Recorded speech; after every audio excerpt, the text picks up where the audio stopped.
Sarah Boone, Saraboone, Fire Chief for Portland Fire and Rescue. And first of all, I just want to say it took a community to put out this fire.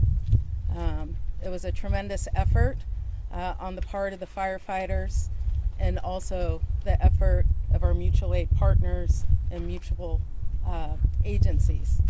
We have had these fires before. It's something you never want to see, but they do happen every once in a while. And when they do happen, and it's so severe, it takes a community to also work hand in hand with our first arriving companies being on scene in order to help save a neighborhood. I can't tell you the stories that I heard from community members and firefighters of the first actions of crews on scene when time was of the essence and our resources there was not enough here. They made some critical key tactical decisions that helped protect this neighborhood and bought some time for when other resources could come to help save these homes. We couldn't save some of the structures, but there were a lot of things going against us yesterday. It was a red flag warning. It was high temperature, low humidity, high winds. It came in as a grass fire, a single company response, and by the time we were done, within the next hour, it was a fourth alarm fire. And it took every resource within our department as well as all of our partners. So I'd like to take a moment to thank our mutual aid partners when it comes to the fire service.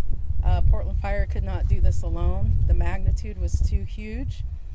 We had Gresham Fire Department, both Gresham and Airport Fire notified our liaison, asked what they could do.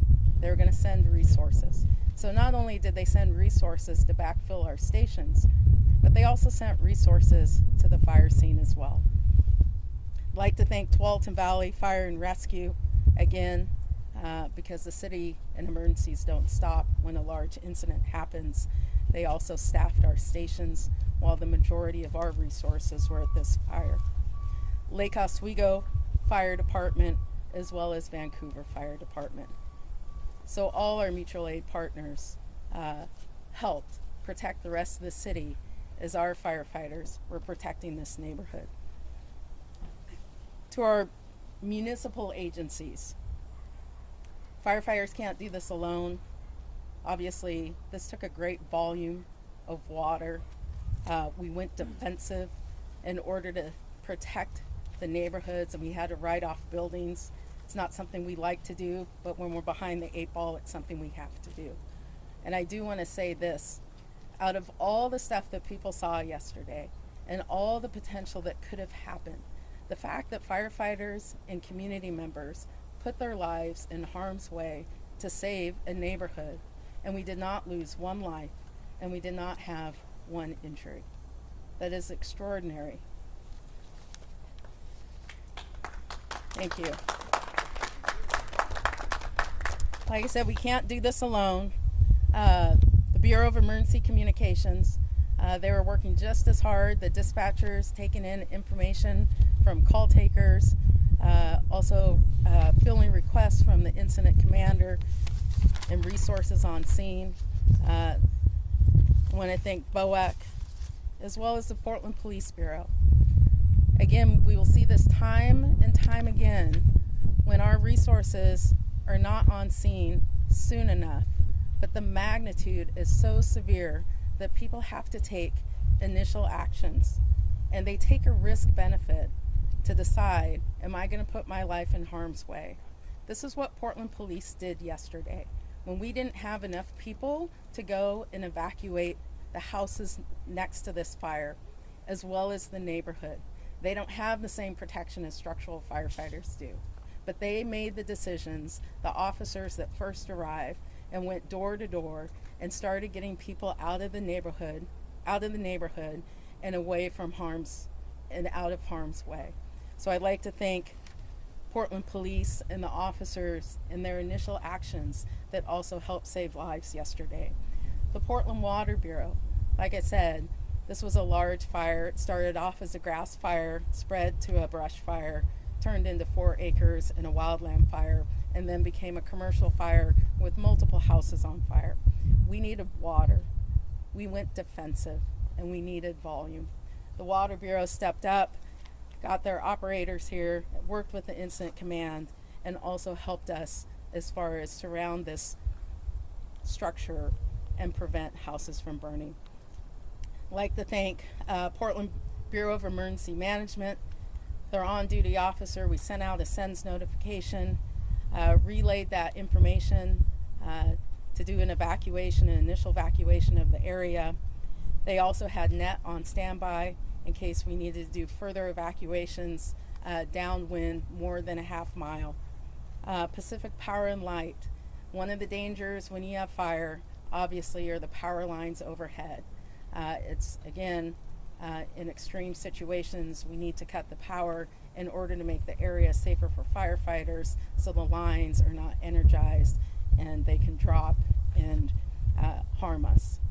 The Red Cross, as well as Multnomah County, when you do evacuate neighborhoods, you also need places for people to stay. And so it was the partnership with Multnomah County working with the Red Cross and setting up shelter. So I just want to thank everybody, the citizens, the firefighters, our mutual aid partners, and our other municipal bureaus, that this was a tremendous effort to save a neighborhood. So thank you.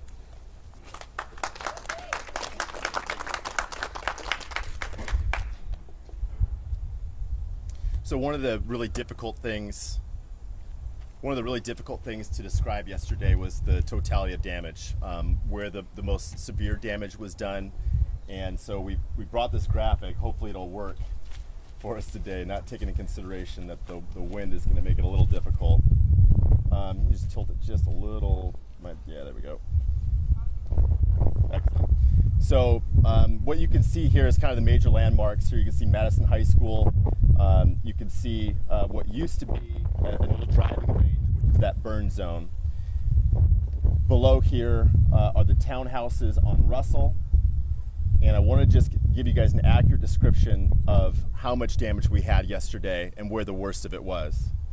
So we believe in this purple area at the top there, marked area of interest, is the area that, and the arrows are pointing to it specifically, the area in that old driving range that's overgrown, that fire investigators are looking for any kind of information, any pictures, any video, any eyewitness accounts of things that happened in that afternoon prior to the fire or the early stages of the fire.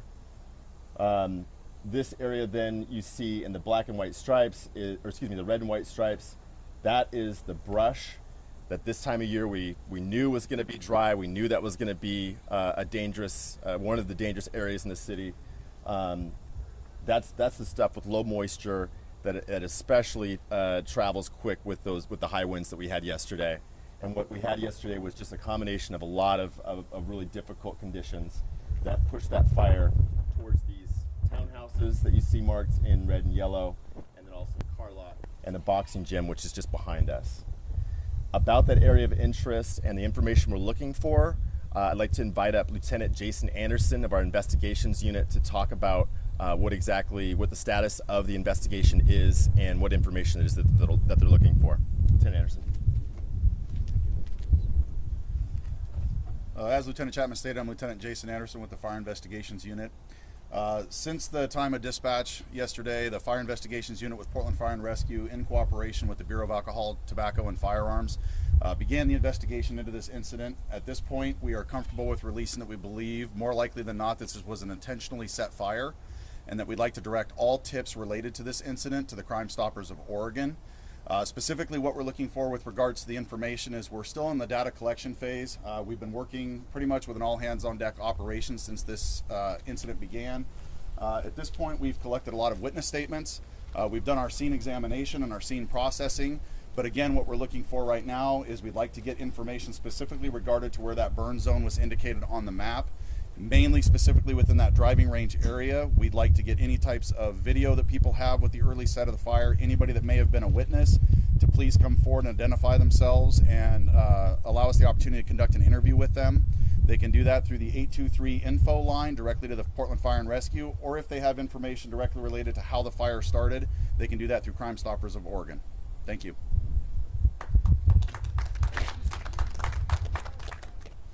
All right, that's it. We'll open it up for questions at this time. Can you just clarify? Neighbors thought this building was abandoned, but is this the boxing gym right here? As I understand it, just behind us here is the boxing gym and what was an athletic club that is no longer. So as far as what areas the boxing gym was occupying and what was the old athletic club, I'm not exactly sure, but we know those were the two businesses that received this heavy damage here. And then was it just the one townhome that was burned and the others have smoke and water damage? Yeah, that's a good question. So there's the first four here, essentially, the ones that received damage. Mostly the three that received some exterior damage, and then the one closest to this fire is the one that actually had damage that was bad enough that they can't be in their homes for the next few days. A few neighbors said they've seen quite a few homeless campers up in that area. Is that something that's being looked into as well? At all sources of ignition, the investigators are going to be looking at. As you heard Lieutenant Anderson mention, we do believe that it was of human cause of some sort. Until we have exact details on linking just what that human cause was in the fire, we really can't speculate. Can you explain the different colors on the map here, the red, yellow, and Yeah, I don't think I really gave a good explanation to begin with. So if you could see, there's essentially four different color types here. The red and white is really just the wildfire that was happening. The purple is the area of interest that the investigators are talking about, and you can see the arrows pointing to specific areas in that wildfire that they feel like are of interest. What you can't probably see incredibly clear there is those are like the tee boxes. So right as those tee boxes interact with that really tall brush and blackberries, that's the area that we're concerned about. When you go down below here, this is where a lot of heroics happened yesterday. This is where, between our fire crews, the police officers that were doing evacuations at risk of their own lives, residents that were out there with garden hoses doing whatever they could to help, this is where some pretty amazing work happened. And really the fact that we were limited to just the severe damage to the one townhouse that's marked in red, then the 2 or 3 that are marked in yellow is pretty significant, considering how fast and how significant that fire was at the time. You'll see another red area there marked car lot. About 50 cars were lost there. We're still getting clarification on why there were 50 cars in a lot right there. And then there's the lumberyard bike park that's marked in yellow because that one received not damage. It wasn't complete damage of the business, but it was definitely very severe.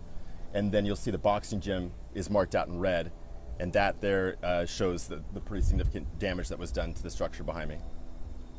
What was your strategy for this? Did you just have firefighters at all sides trying to attack as best you could? Just like you said, to keep it. It could have been way worse with all the smoke right here. Yeah, that's a great question, and there were things early on in that fire especially that were key. The decisions that those first arriving lieutenants made, as they arrived, the first crew went directly to the wildfire. They could see that that was going to create the biggest problem and the biggest threat to the greatest amount of homes. So they went to surround that. They actually said over the radio, we're going to try and flank this. So they deployed several different hose lines, and there's actually some stories that we're hearing now of where residents even started pitching in on some of this operation for that first engine company. But they surrounded that wildfire. The next fire engine coming realized that the next biggest threat, was that townhouse that had fire running up through the second floor and up into the attic. That was a problem because if that fire got outside of the attic, outside of the roof, it then could spread to other townhouses, and we would have a domino effect. The incident commanders also, on top of this, realized we've got 2 separate operations. So they literally separated this into 2 different operations over the radio, which I know doesn't make a lot of sense, but it does to us, because when we have an incident, we're typically operating off of one radio channel. We're all able to communicate with each other. In this particular instance, we needed to have 2 different operations going on. We had two separate fires. So they made early decisions there that I think were very key. on top of the police officers that pitched in to get those homes evacuated quickly. All of those things led us to be able to tell you that we didn't have any fatalities or any serious injuries yesterday. Is there a code for the landowner to keep brush back or the tall grass cut? That's an excellent question. I don't know the answer to that. Stuff. Yeah, I don't know. Yeah, that is a great question. As far as whether or not the owner was required to keep that in proper maintenance, we'll be looking at that for sure. That's a detail the investigators will be looking at, but I don't have an answer for you on it at this time. Rich, we understand the burn zone was a landfill at one point, and there might be some methane gases still kind of trapped underground there. Was that an issue yesterday as far as the firefighting efforts? We're not able to. Again, that is another rumor that I've heard. I don't think we've got clarification on that just yet. As far as difficulty it was giving the firefighters in fighting this fire, I have not heard anything like that.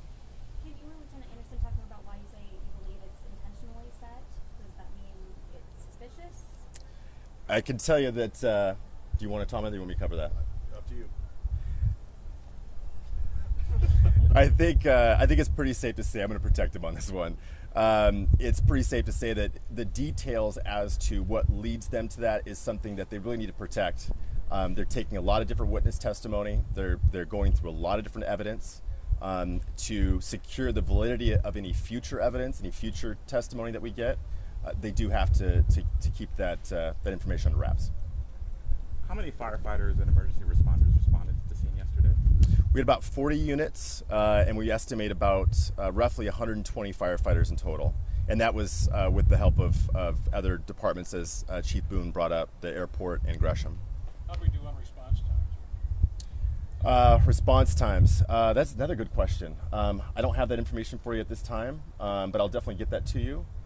Especially as far as the initial crews, I know it was quick. I don't believe that was an issue to make this situation any more difficult. That 100 and some, how many would you normally have working on a day at all the stations? Right, that's a good. Can you pull it? Yeah, and you wouldn't. I knew you'd ask me some of these detailed questions. I should be able to answer. I believe 165. We're at 165 for our operating personnel on each shift. So with the help of Gresham and Airport, of course, we got to that 120. But what's important to note there is that this fire definitely depleted a lot of the resources that we had in the city. At one point, we realized of the 40 engines and trucks that we have in the city, only 14 were staffed, left in the fire stations to respond to fires, to respond to heart attacks. That's where that mutual aid from Lake Oswego, from Vancouver, from Gresham, from the airport came in so key to us being able to maintain our status and being able to respond to emergencies.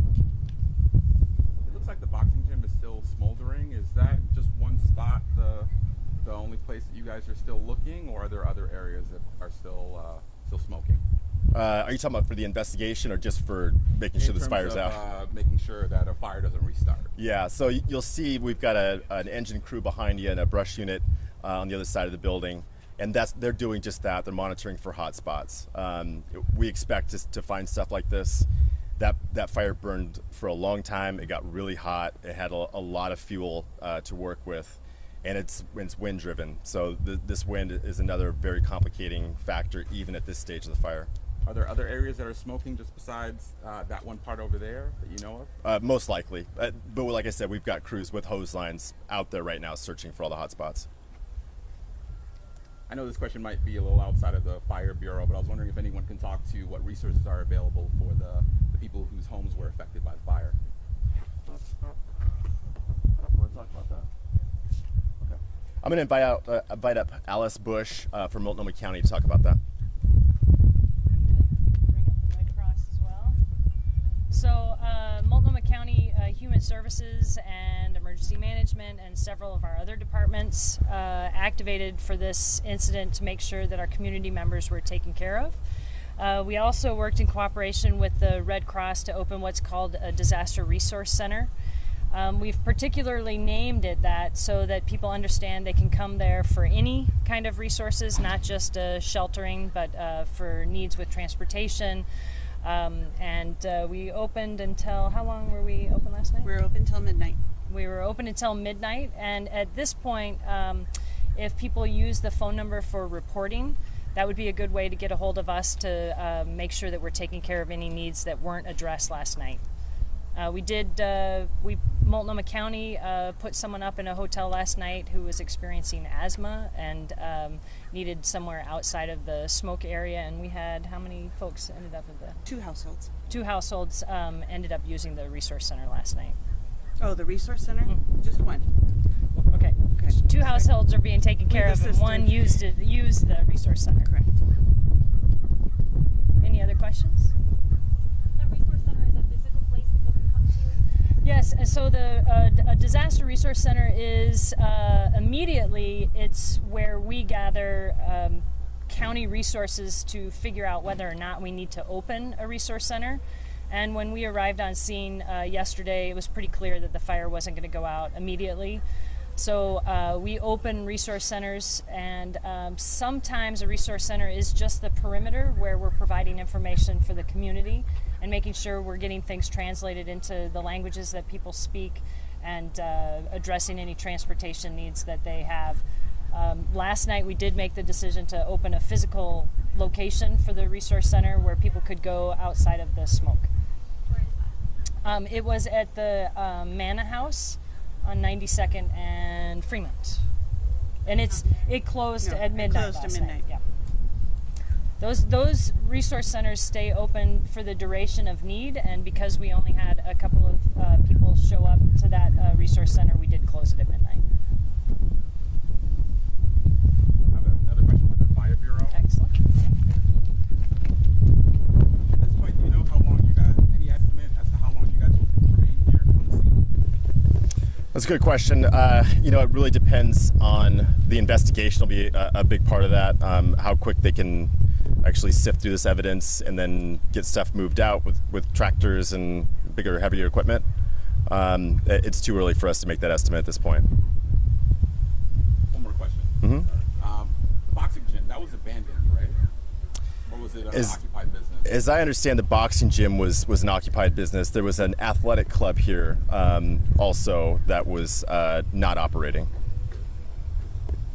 Rich, can you just clarify so we all have the same info? The people who were renting the home right across from the one marked red right there said that fire embers in their attic sparked overnight and caused some more damage to their unit. They're now staying elsewhere too. Can you confirm that? Yeah, so we did have one of the townhouses here that is next to the red marked one did have a flare up in the middle of the night early this morning that created some additional damage to the point where we're providing some kind of shelter for them, or they've found shelter. Okay, well, thanks everybody for coming, and we'll try and keep you guys updated on @PDX Fire and through press release. Okay. Thank you.